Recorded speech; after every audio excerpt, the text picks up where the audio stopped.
every subject that you need to learn has a core idea. And once you've understood what that core idea is, then everything else that you learn adds to your expertise and makes sense because it fits into that overall big idea. Well, the big idea, the core idea in accelerated learning is that everyone has a personal learning style, a way of learning that suits them best. And once you've found the learning tools, the strategies, if you like, that match that personal learning style, well, you'll be learning in ways that suit your particular brain. And because it's therefore more natural, it's more comfortable, and it's easier. And because it's easier, it's quicker. Hence the name accelerated learning. Well, this video will give you dozens of ideas to learn better and faster. Try them, pick the ones that suit you best, and you'll have a set of learning tools that's custom-made for your brain. But why would you want to become a faster learner? I think there are 5 reasons. First, knowledge is doubling every 2 or 3 years. There's more to read, there's more to know. What you know today, unfortunately, won't buy you success tomorrow.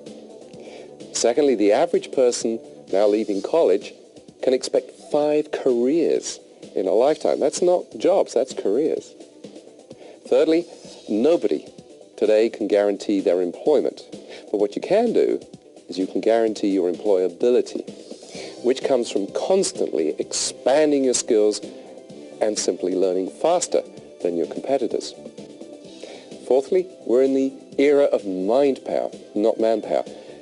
To earn more, you have to learn more. And fifthly, technology is the driving force today, and of course it's changing faster and faster.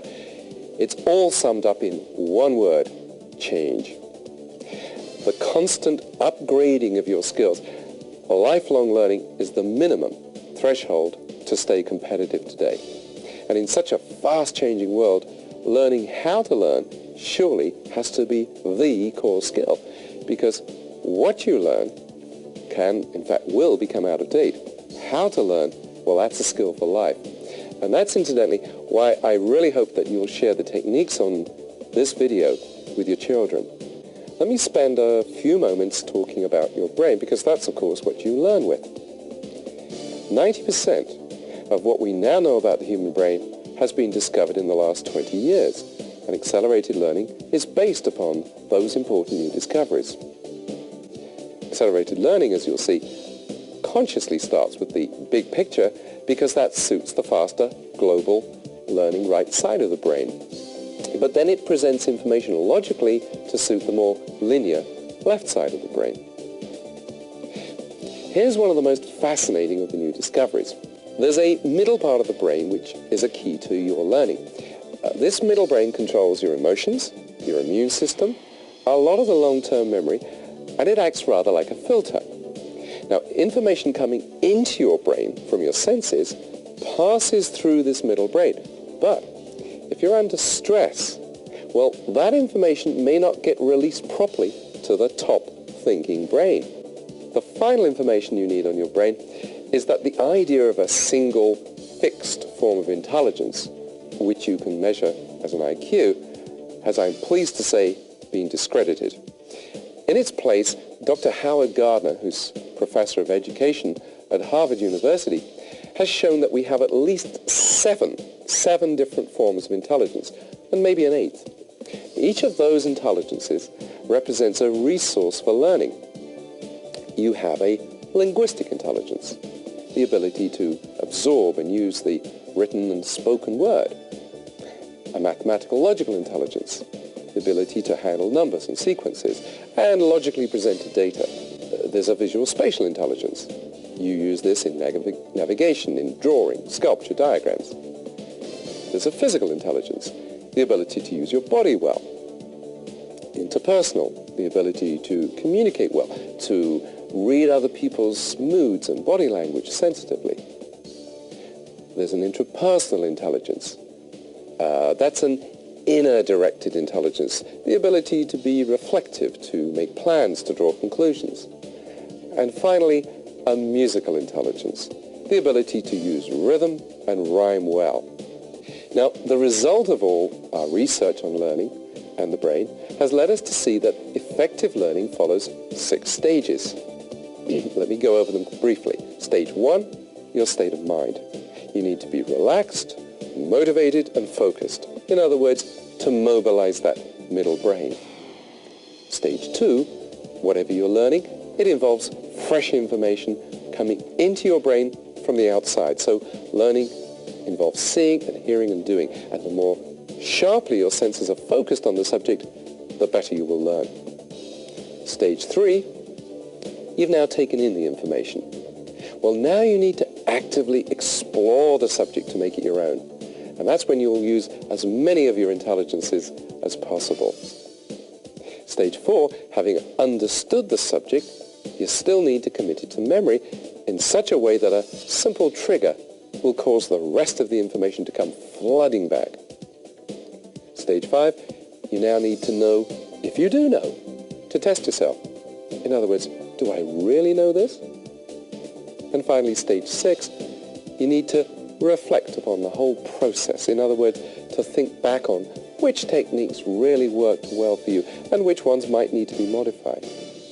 You see, you're now thinking not so much about what you've learned, but about how you learned it. These 6 stages provide an organized framework for fast and effective learning. But what do you actually do at each stage? Well, that's what my colleagues Malcolm Nicol and Jane Nicol are going to show you now with the aid of a studio audience of potential accelerated learners. Welcome to Accelerated Learning. I'm Malcolm Nicol. And I'm Jane Nicol. Before you begin to learn anything, you need to get in the right state of mind for learning. That means that you have to have a belief in your own inherent ability to learn anything and to have fun, to find learning an enjoyable and fruitful experience. You really have to have that unerring belief. Let me give you a few examples of what I mean. You think of some of the most famous, most intelligent, most creative people in the world. Think of Walt Disney, for instance. Would you believe he was actually fired by a newspaper editor for lack of creative ideas? Einstein couldn't speak until he was 4, couldn't read until he was 7. And Beethoven, he was actually told by a music teacher that he was hopeless as a composer. And we all know what happened to those people. What I'd like you to do now is think back to a time when you succeeded at something. It may be back in your childhood, it could have been in sport, it could have been in learning at school, something, a time when you felt so proud and people congratulated you, you were a success. Bring back those feelings. What were people saying to you? What were you feeling? What were you seeing? How did it make you stand tall and proud? Those are the feelings of success that you need to start learning with. You can learn, you can be successful because you've been successful before. This will really help to get you in the right frame of mind. And it helps you to feel better because the mind actually affects the body. So as you think these positive thoughts about your successful time, you'll actually find that you're standing or sitting a little bit straighter and that you're feeling much more ready for what we're going to do. Now, from the beliefs that you have, you actually can start by breathing very, very carefully. Your brain is only 4% of your body weight, but it actually requires 20% of the oxygen. So when you start learning, it's very important that you clear your mind and take some deep breaths to clear away all the stress and strain of the day. And again, if we'd like to sort of just join in here now, just 5 or 10 cycles of breathing in and feeling the oxygen getting into your lungs so that it can get to the brain to help you get ready to learn. And you go, breathe in gently, hold it for a couple of seconds and then out nice and gently. And again, in and you keep going. And as you're breathing out, you will feel the stress and the strain going. You will get your brain ready, nice and clear.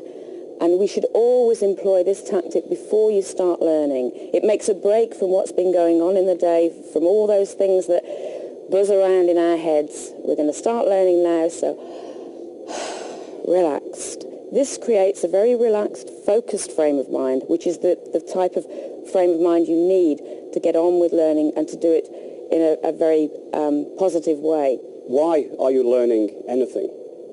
You have to know that before you start. you have to decide what we like to call WII-FM. You tune into radio station WII-FM. What's in it for me? What's the ultimate reward? What's the ultimate payback from the learning experience? Let me give you a few examples. Let's say, for instance, you were trying to learn a foreign language. Why do you want to learn French? Is it because you want to go on vacation to Paris and be able to go into a beautiful sidewalk cafe and order dinner and make sure that the steak comes back cooked the way you really want it? Or maybe it's a business expansion and you have a client that you can do business with in Mexico City. He doesn't speak English. Imagine how much to your advantage it will be if you can speak Spanish. So you need to have a clear vision of achieving that goal and what you're going to get out of it. Imagine yourself there in that sidewalk cafe, having ordered an exquisite dinner, having conversed fluently with the waiter. Picture yourself there. Imagine how good you will feel, how exalted you will feel. Just feel that elation. And the same if it happens to be a business negotiation. You're actually down there, sitting around the negotiating table in the boardroom. You've clinched the deal. You've shaken hands. You've impressed your client with your knowledge of his language. What a great courtesy. What a great business advantage. Now, on the way to getting there, you need to set yourself some goals. And you need to do things one step at a time. Because trying to learn a foreign language, for instance, seems like an immense task if you're sitting here today and you don't know a word of French or a word of Spanish. Try learning just 5 words a day. 5 words a day isn't very much, but over the course of an entire year, you could actually become very conversational in that particular language. Another important thing you can do for your motivation along the learning path is to actually reward yourself. When you do achieve one of those goals, pat yourself on the back. Give yourself a gold star. If you're going out to learn French and you achieve a certain level, take yourself out to a French dinner. Have a restaurant and practice your skills while you're there. Very, very important. Pat yourself on the back. We like to call it catch yourself doing it right. Another important thing is confidence, to build up your confidence levels. And I've talked already about learning a language, and it's a good example to continue with, because what you need to find at the beginning of any learning experience is what you already know. And you may not think you know any words of French or German or Spanish. You'll be amazed how much you do already know. One good tip for learning is to summarize what you've learned as you progress. So let me recap what stage 1 was about. Essentially what Malcolm and Jane have said is that a little time spending preparing for learning makes a big difference later. Spending time to get focused and positive, motivated, psyched up if you like an athlete, is time very well spent. So, 1, think through exactly what this will do for you.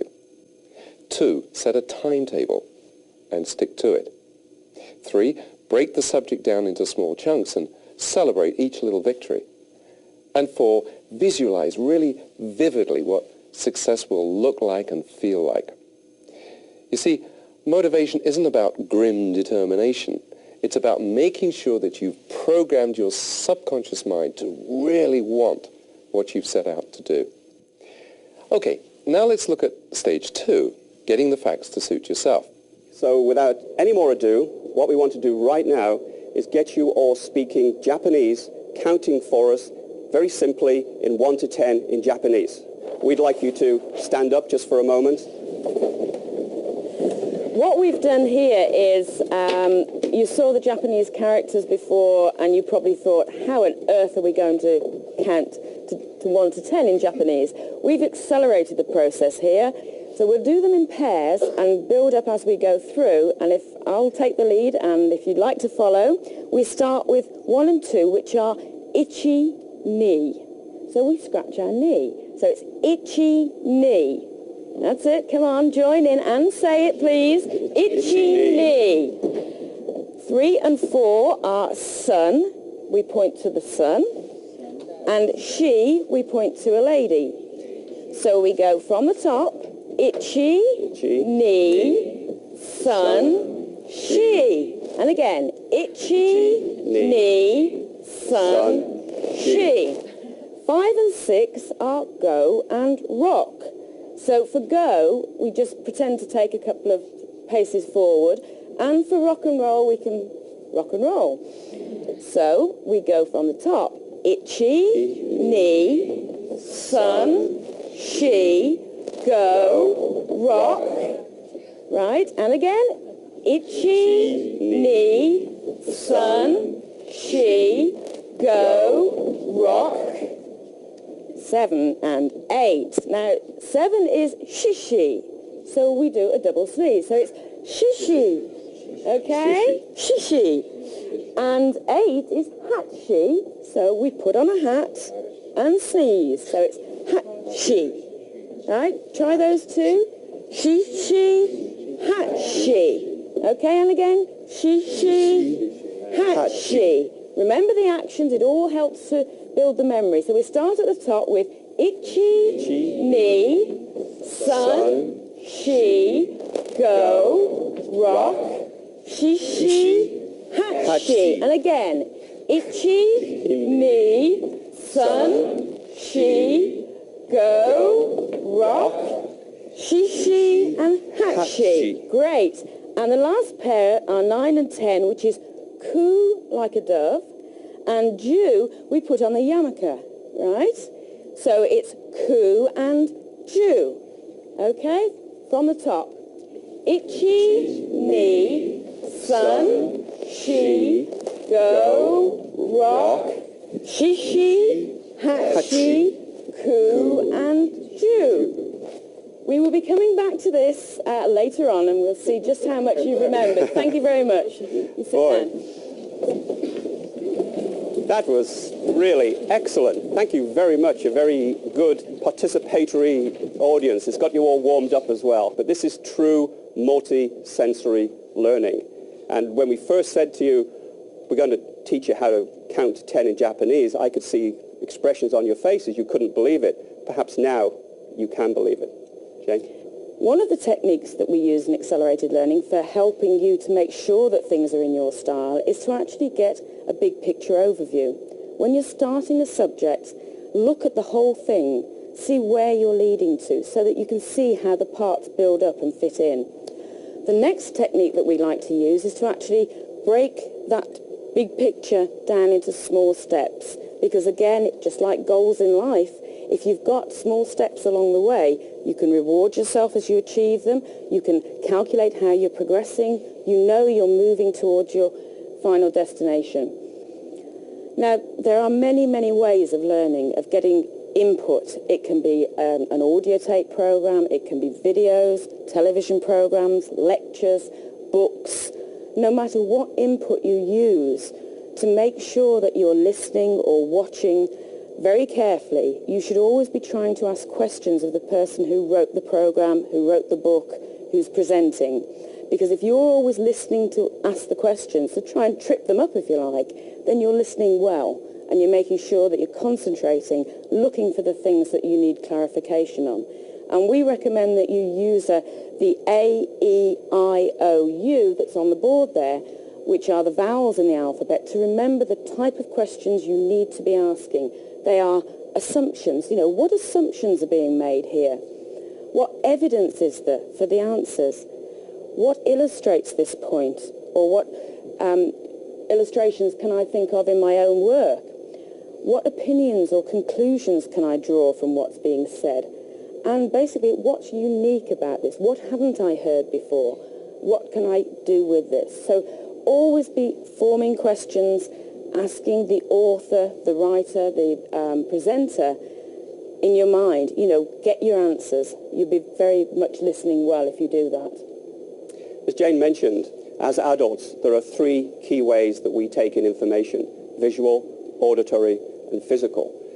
And I'd just like to ask you to consider for a moment how you best remember various events that happen. Let's say, for instance, that you're watching TV, or you're at the movies, or even reading a book. Do you, A, best remember what you see? Do you remember the scenes? Do you remember what people look like? Or B, do you remember the dialogue? Do you remember what people have to say? Do you remember people's names? Do you remember the jokes? Or C, Do you remember what happened? Do you remember how the characters felt? Do you remember how you felt watching them or reading about them? You are all unique individuals, and you all have preferences. And this is what multisensory learning is all about, is to help you recognize the ones that you have and to embrace the others as well for true multi-chance, multisensory learning. Jane? We've seen a lot of techniques so far and mentioned a lot of techniques that actually refer to each of the senses. The visual people will certainly find techniques like highlighting. As you go through a textbook, don't be afraid to highlight, because we've all been brought up to respect books, but basically they need to work for you, and you should be involved in what you're learning. Go through, highlight the text as you find new information, underline it. Those sort of things will be very helpful for the visual people. You can also use mental imagery and visualization to put yourself in a situation where you're using your learning. That's a very visual technique. You can watch demonstrations. You maybe need to see somebody doing something before it really makes sense to you. And also the mapping technique that we'll be showing you in a little while, like the maps that we're using here, would very much be a visual technique where you can see what we're talking about. For people who are more auditory, they don't need necessarily to take so many notes, because that's their way of learning. They take the information in an auditory style. And things like audio tapes, even reading into an audio tape themselves to help revise, that would certainly help. They appreciate the sound of the voice. You can use tone and even use crazy accents to make things stand out more when you're taping your own revision. Reading out loud is definitely helpful for somebody who's auditory, and obviously lectures are ideal for them. For the physical learners, they really need hands-on. They need to actually be doing things to make sense to them. So again, actually taking part in a demonstration or taking part in role play would certainly be an advantage for them.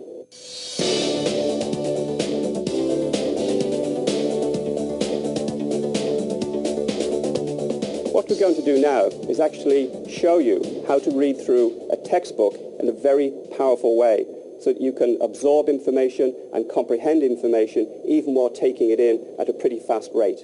Jane? We're using the imaginary example of a 250-page book. You know, a lot of us get these books and we know we need to find the information. But in this day and age, it's where do you find the time to actually wade through, learn it, and get anything useful out of it. So we're going to look at, say, a 250-page book that's divided into 10 chapters. Now, using techniques that we've already spoken about in this